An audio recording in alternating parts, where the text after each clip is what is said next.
안녕하세요. 전산회계 1급을 여러분과 함께할 이남호 회계사입니다. 자, 우리 공부를 시작하기 전에요. 시험의 개요 그리고 합격 전략에 대해서 잠깐 살펴보는 시간 갖겠습니다. 우리 시험은요. 1년에 4번 시행됩니다. 4월, 6월, 10월, 12월 그리고 필요에 따라서 특별시험이 추가될 수도 있습니다. 시험 시간은요. 60분이고요. 구성은 이론 30점, 실기 70점으로 구성되어 있다. 총 100점이죠. 그 중에서 70점이 나오면 무조건 합격이다. 즉 절대평가다 이거죠. 자, 이론 30점은요. 15문제 사지선다형입니다. 그러면 한 문제에 2점이다 생각하시면 되겠죠. 그리고 실기시험 70점은요. 문제로는 6문제입니다. 그런데 각 문제당 문항수가 몇 개 있거든요. 그래서 문항수로는 23문항이고요. 이거는 전표 입력, 즉 우리가 회계 처리를 배울 거거든요. 차변, 대변이라는 회계 처리를 배울 겁니다. 그거를 입력하는 문제. 또는 조의 문제가 있거든. 어떤 거는 얼마이냐 이렇게 물어보면 우리 해당되는 장부를 찾아서 금액을 단답형으로 얼마 이런 식으로 입력하는 문제. 요게 실기시험입니다. 됐죠? 우리 출제 범위를 조금 자세히 볼게요. 이론 시험 출제 범위는요. 15문제 사지선다형이라고 있습니다. 자, 이 부분은 크게 재무회계, 원가회계, 부가가치세 이렇게 3개로 나누어 가지고 구성되어 있다. 그래서 재무회계에서는 다시 조금 쪼개보면 회계 전반에 걸쳐서 적용되는 큰 그림의 이론, 그거를 우리 회계의 기본 원리라고 부르거든요. 거기서 2문제, 그리고 각 계정 과목이라고 이름 부릅니다. 그 하나하나의 항목에 대한 회계 처리를 묻는 것, 그것을 우리가 재무회계라고 이름 붙였습니다. 자, 여기서 6문제 이렇게 출제됩니다. 그래서 요 파 2문제는 제1장에서 커버하고 있고 요 6문제는 제3장에서 커버하고 있다. 이런 식으로 보시면 되겠죠.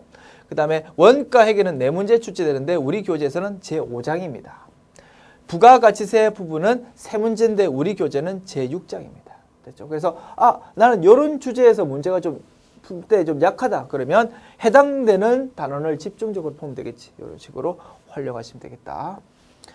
자, 실기시험 70점은요. 문제가 6개입니다. 자, 첫 번째 문제 1번은 기초정보 등록이라는 제목입니다. 뭐냐면 우리 회사가 기본적으로 거래처도 뭐 등록해가지고 관리해야 되겠죠. 그리고 우리 회사의 정보도 등록해가지고 관리해야 되겠죠. 그런 자료들을 딱 관리하고 있는 메뉴에 대해서 자료가 제시되거든요. 그래서 우리 실제로 입력되어 있는 정보랑 제시된 자료랑 틀린 걸 찾아가지고 고치는 문제다. 그게 문제 1번이다.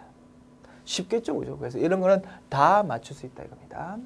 그리고 문제 2번은, 문제 3번은 뭐냐면 회계 처리를 입력하는 것이다. 차변, 대변이라고 이름 부른다고 했습니다. 이런 것들을 입력하는 문제인데 우리 거래는 부가가치세라는 게 섞여 있는 거래, 섞여 있지 않는 거래 2개로 나누거든요. 그래서 섞여 있지 않는 거래는 요 일반 전표 입력이라는 요 메뉴에 입력하고요. 부가가치가 섞여 있으면 매입 매출 전표 입력이라는 요 메뉴에 입력하거든. 그래서 문제가 요거는 문제 2번, 요거는 문제 3번으로 딱 갈라져 가지고 출제된다고 보시면 되겠다. 그리고 우리 교재는 이렇습니다. 부가가치세와 관련 없는 거는 제4장, 부가가치세와 관련 있는 거는 제7장 이렇게 구성되어 있거든. 그래서 해당되는 문제 2번은 제4장의 제1절 뭐 이런 식으로 딱딱 문제마다 집중적으로 공부할 수 있도록 딱딱 절을 구분해 가지고 구성해 놨다라고 보시면 되겠지. 그리고 오류 수정은 이 문제 2번, 문제 3번은 회계 자료가 제시되면 차변, 대변이라고 우리가 새롭게 입력하는 것이고 오류 수정은 뭐겠습니까? 이미 입력이 돼 있지. 그런데 뭔가 틀리게 입력되는 겁니다. 그러면 우리 그거를 고치는 거지. 그것만 차이가 있다. 그죠? 그러면 큰 그림을 봤을 때는 그냥 차변, 대변 입력하는 문제구나 이렇게 이해하시면 되겠지. 그리고 결산도 마찬가지입니다.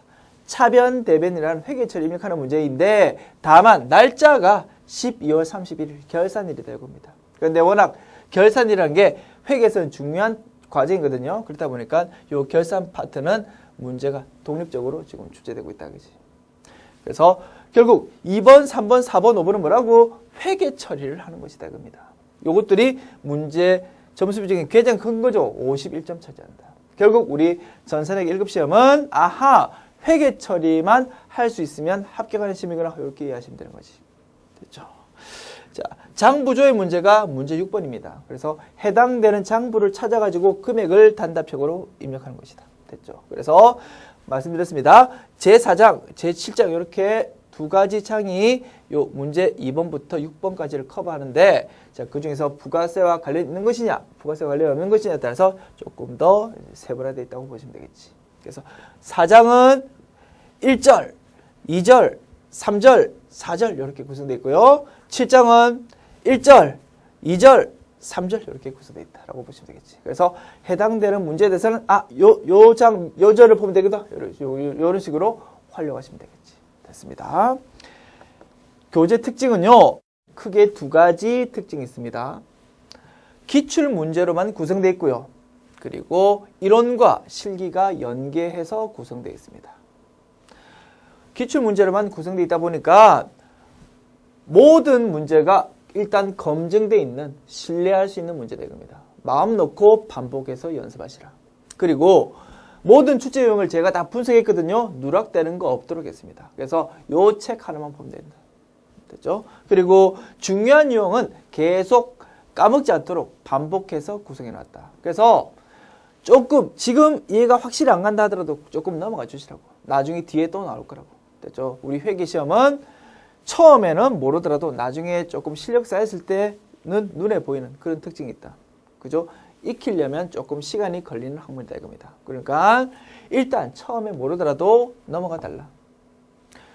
이론과 실기가 연계되어 구성되어 있다. 요거는 뭐냐면 결국은 우리 시험은 회계 처리만 할 수 있으면 합격하는 시험이죠. 그래서 이론 따로 실기 따로 이렇게 공부하면 안 됩니다. 그래서 이론 편에서 회계 처리를 딱 공부했으면 이게 실기 편에서 어떻게 출제되지 라는 거를 우리가 그때 살펴보는 것이 효과적이다 이겁니다. 그래서 이론 편에 대해서 차변 대변 이렇게 회계 처리 배웠으면 실기 편에서 어떻게 실제 어떻게 되었는지를 바로 바로 뒤에 배치해 가지고 연습을 바로 할 수 있도록 구성해 놨다 이거지. 철저하게 우리는 합격을 위해서 가장 효과적인 방법이 어떤 것인가 연구해 가지고 구성해 놨다라고 보시면 되겠죠. 이게 우리 교재의 특징이었다. 합격 전략은요, 요겁니다. 제일 중요하겠죠. 요것만 들어보십시오. 합격하려면 요것만 하면 된답니다. 우리 교재에 있는 자주 출제되는 분계 백선 있죠. 요것만 내가 충분히 이해하고 풀 수 있다. 문제 나왔을 때 요 유사한 패턴이 나오면 신속 정확하게 풀 수 있다. 그러면 합격한답니다. 명쾌하죠. 정해졌다. 우리 목표는 요거다. 이제 목표 정해졌으니까 요걸 향해 달려가면 되겠지. 자, 그리고 분계 백선에 대해서 이제 실제로 내가 실력이 있는지 없는지 테스트하고 싶다. 그죠? 그러면 기출 문제 중에서 4분 정도만 딱 시간을 딱 재고요. 답 보지 말고 풀어보라고. 그러면 아마도 100% 70점 넘을 것이다. 됐죠? 그러면 내가 합격할 수 있는 실력 맞구나. 확신도 될 것이고 그리고 실전에 대한 감각도 좀 올 것이다. 그죠? 그렇게 활용하시면 되겠네. 그래서 궁극적인 목표는 백선을 충분히 이해하고 기출 문제 4회분을 내가 70점 넘는 것이 요것이 우리의 합격을 위한 전략이다라고 정리할 수 있겠다 이겁니다. 그러면 공부는 어떻게 되겠습니까? 결국은 백선만 풀 수 있으면 되니까 조금 구성 내용들 이해 못하더라도 넘어가면 되겠다 이거지. 그래서 제가 중요한 거는 이거 중요합니다라고 포인트를 딱딱 짚어줄 거거든요. 그래서 키포인트 중심으로 학습하시라. 워낙 범위가 광범위하니까 전부 다 처음부터 소화하려고 들면 지친다. 됐죠? 그래서 키포인트 중심으로 학습하시고요. 이해 안 가는 부분은 과감하게 넘어가달라. 말씀드렸죠? 뒤에 중요한 패턴이면 계속 등장하니까. 자, 그리고 시험 전날 어떻게 해야 되는지를 한번 팁을 드려볼게요. 시험 전날이 제일 불안합니다. 그죠? 나만 모르는 것 같고 다른 사람들 다 알 것 같고 극도의 불안감이 있는 것이 시험 전날이다. 시험 전날은 이렇게 하면 됩니다. 내가 공부했던 거를 그냥 쭉 책장 넘기면서 한두 시간 안에 눈으로 확인해 보면 되겠다. 그래서 시험 전날 모르는 거 막 새로 보면 절대 안 돼요. 더 불안해진다. 그래서 눈으로 굳이 읽을 필요도 없어. 그냥 지금까지 내가 뭐 공부했지라고 하면서 책을 쭉 넘겨보면서 별표 쳐 있는 것만 눈으로 한번 쑥 보고 굳이 읽지 않고 그냥 눈으로 이런 거 있었지라고 떠올리면서 넘어가시면 되겠다. 그러면 됩니다. 그렇게 하려면 어떻게 되겠습니까? 교재에서 구성 내용에 대해서 모른다고 해가지고 전부 다 줄 쳐가면서 별표 쳐가면서 공부하면 나중에 정리가 안 되겠죠. 그래서 궁극적으로 정리할 수 있도록 포인트만 딱딱 짚어서 책을 넘기셔야 되겠지. 그리고 시험 당일은 어떻게 해야 되냐면요. 계산기를 일단 들고 가십시오. 물론 컴퓨터 안에 계산기 기능이 있지만 그거 쓰려면 조금 불편하거든요. 그래서 더하기, 빼기, 곱하기, 나누기만 되면 됩니다. 그 쌀집 계산기를 하나 들고 가시라. 그리고 제일 중요한 거지. 우리 공부했던 거에서 시험이 벗어날 수 없다. 확신을 가지시라고 이거지. 그래서 자신감 있게 쭉쭉 풀고 나가십시오. 그 와중에 지문 한두 개가 우리가 몰랐던 생소한 지문이 나올 수 충분히 있습니다. 그렇지만 그런 것들은 대세에 지장 없습니다. 답이 아니다 이겁니다. 그래서 확신 가지고 우리가 알고 있는 범위 내에서 답을 딱딱 선택하면서 넘어가시라. 그리고 시간 관리해라. 우리 시험은요. 처음부터 끝까지 시간 안에 다 푼다. 그러면 합격하는 시험입니다. 됐죠? 그래서 제일 억울한 게 중간쯤 풀다가 시간 다 돼가지고 나오는 것이거든요. 그래서 끝까지 시간 안에 풀 수 있도록 한 문제 모른다고 그 빠지지 말고 쭉 끝까지 시험 관리하면서 풀어라. 요게 중요한 합격 요령이 되겠네. 됐죠? 그래서 요 세 가지 시험 당일날 조금 잊지 말고 지켜주십시오. 됐죠? 그러면 이렇게 제가 말씀드린 것만 지켜주시면 전부 다 합격할 수 있겠습니다. 됐습니까? 자, 그러면 우리 목표가 딱 정해졌죠? 자, 지금부터 우리 열심히 한번 공부해 봅시다. 감사합니다.